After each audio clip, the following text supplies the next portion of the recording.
Movie strip प्रस्तुत कर रहा है अबाउट टाइम। डायरेक्टर है रिचर्ड कर्टिस और IMDb रेटिंग 7.8 है।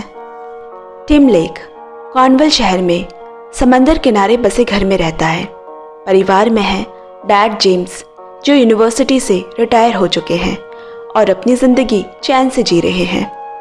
उन्हें कभी कोई भी काम जल्दबाजी में करते हुए नहीं देखा। मॉम मैरी, जो थोड़ी सख्त है, लेकिन ये घर उन्हीं पे निर्भर है। मॉम के भाई अंकल डेस्मॉन्ड, जो हमेशा टिप टॉप कपड़ों में रहते तो हैं, लेकिन ज़्यादातर अपने ख्यालों की दुनिया में रहते हैं। और छोटी बहन कैथरीन, जिसे प्यार से सभी किटकैट बुलाते हैं। उसका पूरा बचपन इसी घर में गुजरा है। लेकिन उसके 21वीं जन्मदिन पर एक बहुत अजीब बात हुई। सुबह सुबह उसके डैड ने उसे लाइब्रेरी में बुलाया और कहा, मैं आज तुम्हें एक राज की बात बताने वाला हूँ। सुनकर शायद तुम्हें मजाक लगे या तुम्हारे होश उड़ जाए, पर यही बात मुझे मेरे डैड ने तब बताई थी जब मैं 21 साल का हुआ था। ये हादसा हमारे परिवार के मर्दों का हिस्सा है। हम टाइम ट्रैवल कर सकते हैं, यानी कि अपनी मनचाहे समय में पीछे जा सकते हैं। टिम ने कोई खास रिएक्शन नहीं दी, क्योंकि उसे पता है उसके डैड 100% मजाक ही कर रहे हैं। ऐसा थोड़ी ना हो सकता है। लेकिन फिर भी डैड के कहने पर वो अब अपने कमरे में कोई अंधेरी जगह ढूंढने लगा। फिर उसे अपना अलमीरा दिखा। उसके अंदर खड़े होकर उसने मुट्ठी बंद की, फिर आंखें बंद की और न्यू ईयर पार्टी को याद करने लगा। थोड़ी देर बाद आंखें खोलने पे उसने खुद को उसी समय उसी जगह पर मौजूद पाया। टिम को यकीन नहीं हो रहा, ये कैसे हो सकता है। वापस प्रेजेंट में आकर उसने डैड से पूछा, इस टाइम ट्रैवल से आपने अपनी ज़िंदगी में क्या हासिल किया? जेम्स बोला, किताबें। मुझे किताबों का शौक़ है, तो मैंने जी भर कर किताबें पढ़ी। कुछ किताबें तो बार बार पढ़ी। फिर उसने टिम से पूछा, तुम क्या करना चाहोगे? वो बोला, क्यों ना ढेर सारे पैसे इकट्ठा कर लिया जाए, जिससे ज़िंदगी भर काम ना करना पड़े, बस आराम ही आराम। जेम्स उसे आगाह करते हुए बोला, आदमी खुशकिस्मत हो सकता है मगर खुश नहीं होता। तुम्हें उन चीज़ों के पीछे जाना चाहिए या दोबारा मौका देना चाहिए जो वाकई में उस लायक हो, जो तुम्हारी ज़िंदगी के मायने बढ़ा दे। तब टिम ने सोचा वो अपने लिए एक प्यार की तलाश करेगा, क्योंकि उम्र के इस पड़ाव तक भी उसकी ज़िंदगी में कोई नहीं। इस बार गर्मियों की छुट्टियों में टिम की बहन का बॉयफ्रेंड जिमी की कज़न शार्लॉट उनके यहाँ रहने आई। टिम को वो बहुत अच्छी लगी। वो उसे इम्प्रेस करने की पूरी कोशिश कर रहा है। जहाँ भी उससे कोई गलती हो जाती, वो तुरंत समय में पीछे लौटकर उसे ठीक कर देता। लेकिन इतने कोशिशों के बाद भी वो उसे मिली नहीं। तो टिम को ये बात समझ आ गई कि किसी को प्यार करने के लिए मजबूर नहीं किया जा सकता। शार्लॉट की छुट्टियां खत्म हो गई और वो चली भी गई। अब टिम भी दूसरे शहर जा रहा है लॉ की प्रैक्टिस करने। लंदन में उसके डैड के दोस्त हैरी रहते हैं। टिम उन्हीं के पास रुकेगा। हैरी एक प्ले राइटर है। वो स्टेज शोज के लिए डायलॉग्स लिखता है। उसकी बीवी उसे बहुत पहले ही छोड़ चुकी है। तब से वो अकेला ही रहता है। 6 महीने गुजर गए। टिम अपनी बोरियत भरी जिंदगी जी रहा है। कहीं से प्यार के आने की कोई उम्मीद नहीं। फिर एक दिन उसके पुराने शहर से उसके स्कूल का दोस्त जे आया।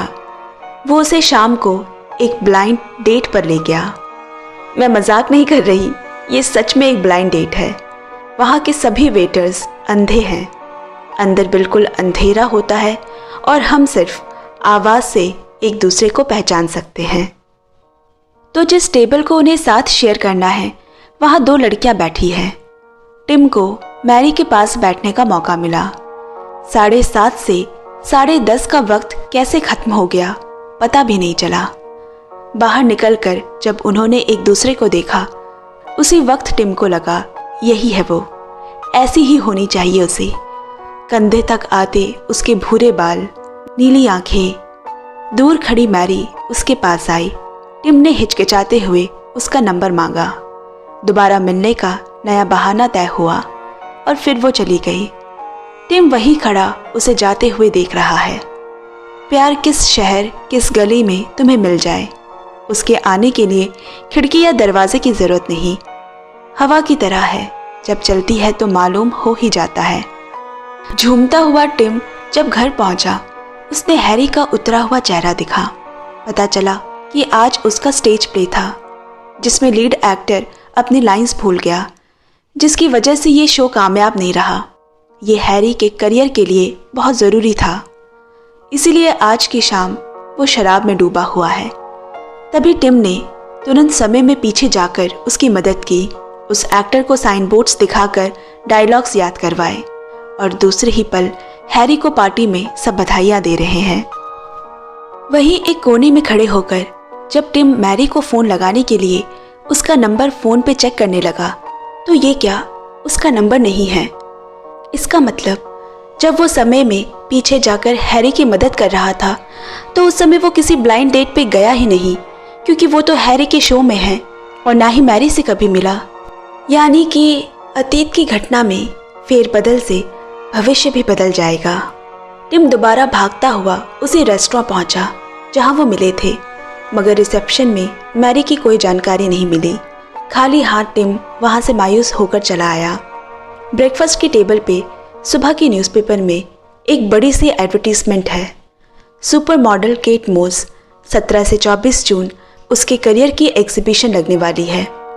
टिम को याद आया, मैरी ने उस रात जिक्र किया था कि वो केट मॉस की बहुत बड़ी फ़ैन है।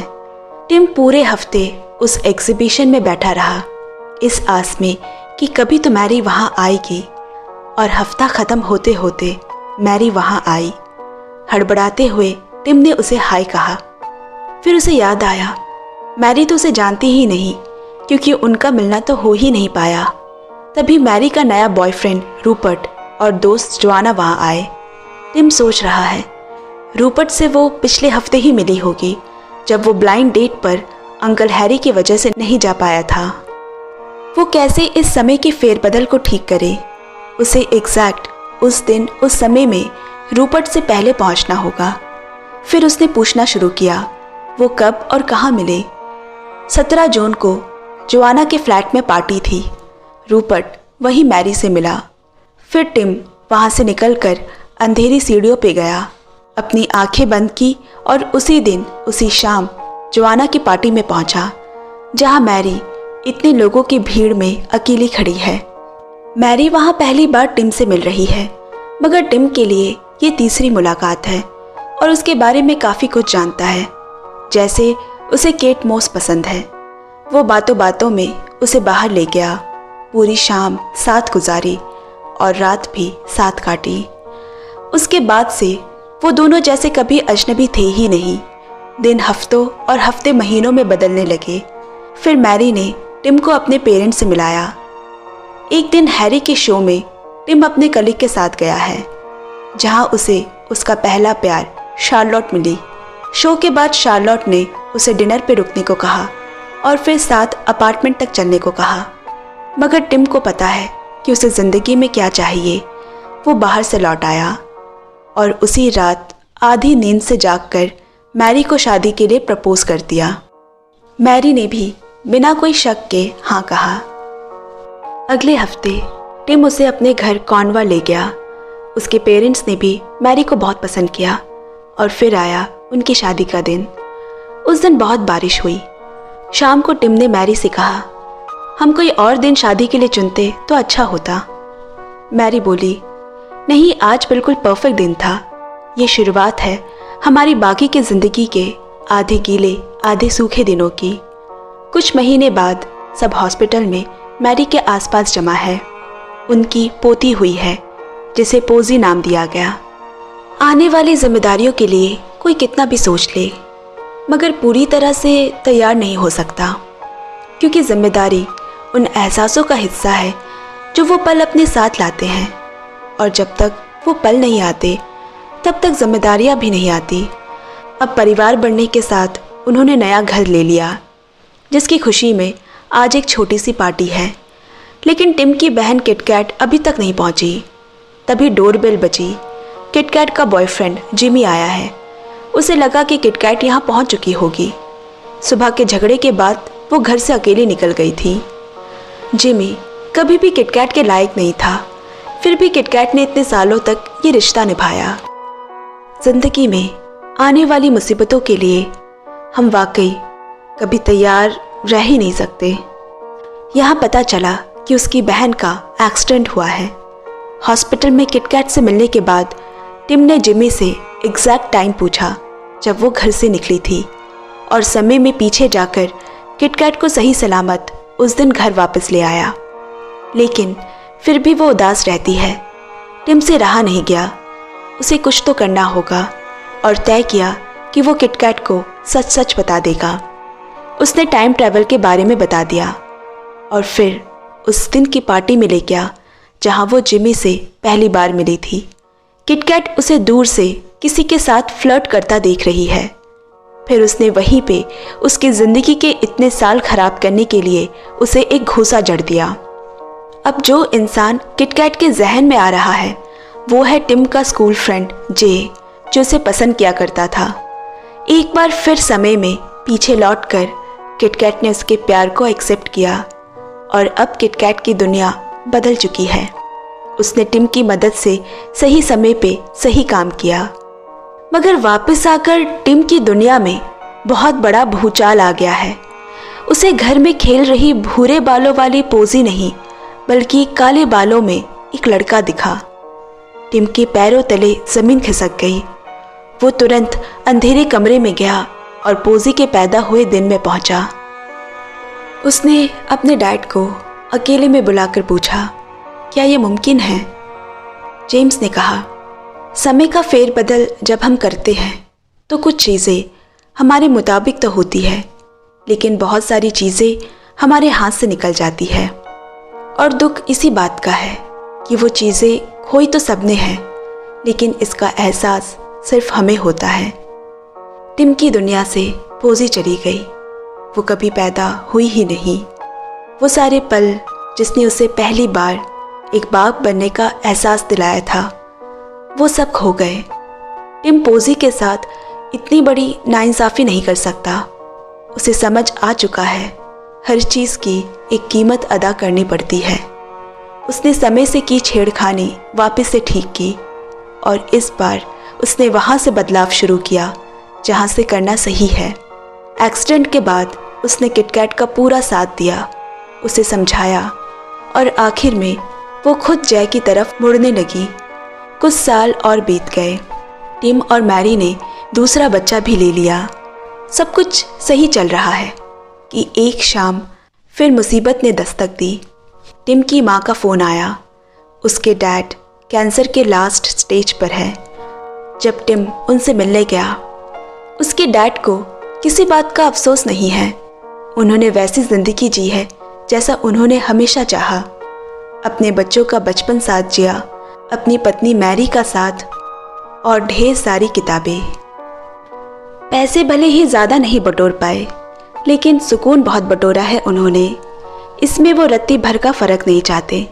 आज उसने टिम को एक बहुत ज़रूरी बात बताई, अब तक की सबसे ज़रूरी बात। अंत में वो जो दिन एक दिन आना ही था जिसका सबको डर था, जेम्स बीत गया। पूरे परिवार ने उसे साथ अलविदा कहा, लेकिन अभी भी टिम के पास एक खिड़की खुली है जिसके ज़रिए वो अपने अतीत में उनसे मिलने जाया करता है। जब भी उनकी बहुत याद आती, जब भी उनसे गले लगने को जी करता। समय बीतता गया। अब किटकैट और जे की भी शादी हो गई, उनका परिवार बन गया। एक दिन मैरी ने एक और बच्चा लेने की बात कही। ये बहुत मुश्किल फैसला है टिम के लिए, क्योंकि जो बात उस दिन उसके डैड ने बताई थी वो ये थी कि 3 बच्चे के बाद वो टाइम ट्रैवल नहीं कर पाएगा।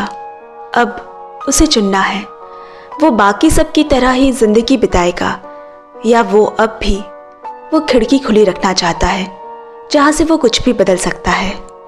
यही फैसला तय करेगी कि उसने ज़िंदगी के असली मायने वाकई में सीखे हैं या नहीं।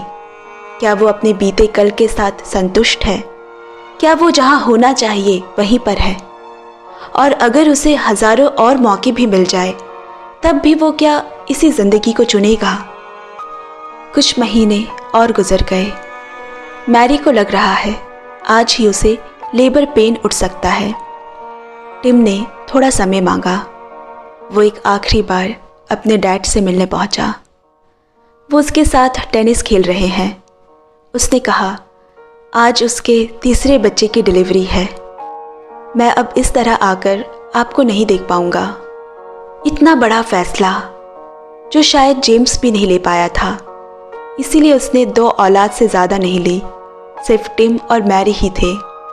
एक तरफ से जेम्स बहुत प्राउड फील कर रहा है। आज टिम अपने डैड से भी एक कदम आगे बढ़ गया। वो एक बार टिम का बचपन देखना चाहते हैं। दोनों ने एक आखिरी बार साथ टाइम ट्रैवल किया 20 साल पहले, जहां 8 साल का टिम अपने डैड के साथ बीच पर खेल रहा है। हवाओं की तरह वो सुहानी यादें उन्हें अतीत में दूर तक ले गई। मौसमों के साथ साल भी करवट लेने लगे। किसी के जाने का गम किसी के आने से भर गया। सभी साथ हर क्रिसमस पे नई यादें बनाते। टिम, मैरी और उनके 3 बच्चों का भरा पूरा परिवार, जहां अफसोस की कोई गुंजाइश ही नहीं। दोस्तों, आज की एक्सप्लेनेशन आपको कैसी लगी कमेंट में ज़रूर शेयर करें और चैनल को भी पक्का सब्सक्राइब कर ले। आपसे जल्द मिलते हैं अगले वीडियो में।